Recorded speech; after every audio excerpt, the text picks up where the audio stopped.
បានថ្ងៃនេះខ្ញុំបាទនឹងលើកយកនៅប្រវត្តិប្រាសាទភ្នំរងដែលជាប្រាសាទរបស់ខ្មែរយើងកាលពីអតីតកាលមកចែកជូនដល់ប្រិយមិត្តឲ្យបានស្ដាប់និងបានដឹងនេះគឺជាវីដេអូភាពបញ្ចប់នៃប្រាសាទភ្នំរងបាទដូច្នេះសូមប្រិយមិត្តមកតាមដានទស្សនាជាមួយខ្ញុំបាទដូចតទៅ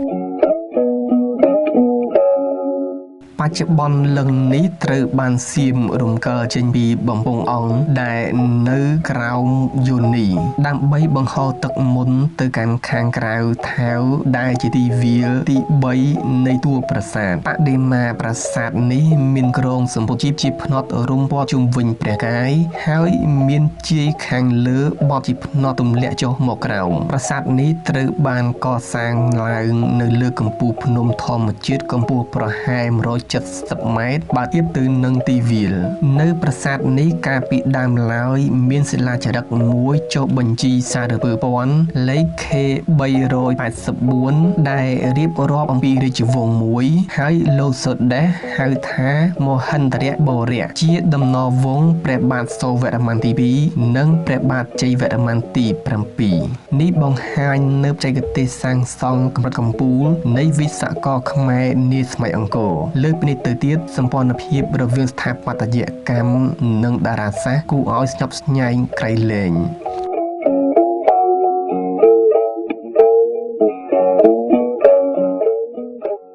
បច្ចុប្បន្ននេះមនុស្សគ្រប់ខេត្តបុរីរំឬអាណាខេត្តជិតឆ្ងាយមនីមកទស្សនាព្រឹត្តិការណ៍អច្ឆរិយៈជារៀងរាល់ឆ្នាំប្រាសាទថ្មនេះត្រូវបានសាងសង់ឡើងនៅសម័យអង្គរហើយបានបន្សល់ទុកនៅសោមសូត្រមួយគួរឲ្យយកចិត្តទុកដាក់ជាទីបំផុតបានត្រង់ចំណុចនេះប្រហែលជាលោកនាងមានការងើយឆ្ងល់ហើយតាក់ទងទៅនឹងសោមសូត្របាទខ្ញុំបាទសូមពន្យល់តាក់ទងនឹងសោមសូត្របន្តិចបាទសោមសូត្រនឹងជានិមិត្តរូបតំណាងឲ្យព្រះឥសូរបាទគឺជាថ្មចម្លាក់ថ្មមានរាងវែងសម្រាប់បង្ហូរទឹកមុនចេញពីខាងក្នុងប្រាសាទចេញទៅក្រៅប្រាសាទដើម្បីសេចក្តីត្រូវការរបស់ប្រជាជនជាពិសេសក្នុងពេលបុណ្យទានម្ដង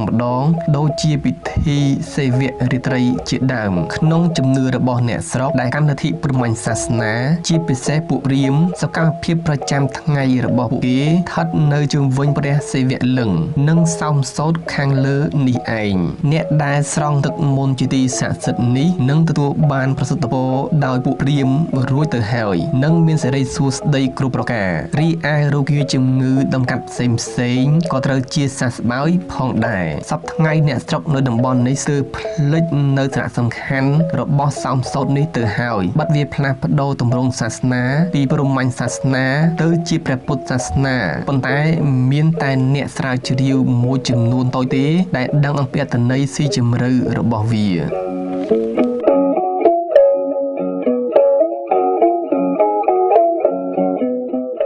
ថ្មសោមសូត្រនេះយ៉ាងហោចណាស់ក៏មានប្រវែងចាប់ពី2 ម៉ែត្រទៅ3 ម៉ែត្រដែរបានរងនឹងការទ្រុឌទ្រោមដោយកត្តាមនុស្សនិងធម្មជាតិជាហេតុដែលធ្វើឲ្យបានបាក់ជាពីកំណាត់លោកអេជេនអៃមូញេបានកត់ត្រានៅក្នុងអត្ថបទរបស់លោកហើយមាននៅក្នុងកំណត់របស់ព្រះអង្គម្ចាស់ដាំរងរាជានុភាពហើយក្រោយមកនៅទីនេះបានក្លាយជាបុរាណស្ថានរបស់ជាតិតាមសេចក្តីប្រកាសលេខ52ភាគទី75នៅថ្ងៃទី8 ខែមិនិនាពុទ្ធសករាជ2478នៅក្នុងសាលាចារឹករកឃើញនៅក្នុងភ្នំរងមួយទៀតបានបង្ហាញថាប្រាសាទនេះបានសាងដោយរេនិន្ទ្រាទិត្យដែលជារាជបុត្ររបស់ព្រះនាងភូមិន្ទ្ររស្មីនិងមេទ័ពក្នុងរាជរបស់ព្រះបាទសូរវរ្ម័នទី2បានបង្ក្រាបការបះបោរក្នុងសឹកសង្គ្រាមហើយទទួលបានការសពព្រះរាជហឫទ័យរបស់ព្រះមហាក្សត្រខ្មែរដ៏ខ្លាំងនៅរេនិន្ទ្រាទិត្យស្ថិតនៅក្រោមអំណាចរបស់ព្រះរាជវង្សមហិន្ទរ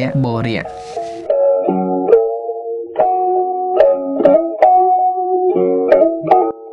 ពាក្យភ្នំរងឈ្មោះតាំងពីសម័យបុរាណកាលមកប្រាសាទនេះនៅសម័យបុរាណហៅថាកំរងតេងបាទនៅត្រង់ចំណុចនេះខ្ញុំបាទសូមបញ្យល់បន្តិចតាក់ទងទៅនឹងភ្នំរងបាទនៅចំនួនដើមនៅភ្នំរងនឹងគឺគេសរសេរអក្សរវជើងណដាក់ស្រអំនិងរដាក់ស្រអុនិងងប៉ុន្តែនៅពេលបច្ចុប្បន្ននេះគឺយើងសរសេរពាក្យផជើងណដាក់ស្រអំរដាក់អុនិងងពាក្យថារងមានន័យថាធំទុយនិងពាក្យថាឆ្មាមានន័យថាតូចដោយពាក្យស្គររង សំដៅដល់ស្គរធំនិងពាក្យថាស្គរឆ្មាមានន័យថាស្គរតូចភ្នំរុងជាភ្នំធម្មជាតិមួយដែលធំជាងគេក្នុងចំណោមភ្នំនានានៅក្នុងតំបន់នោះនៅក្បែរភ្នំនេះមានភ្នំមួយដែលមានប្រាសាទផងដែរហៅថាភ្នំព្រៃបាត់ឬអានតាមសំនៀងថៃថាភ្នំផ្លែកបាត់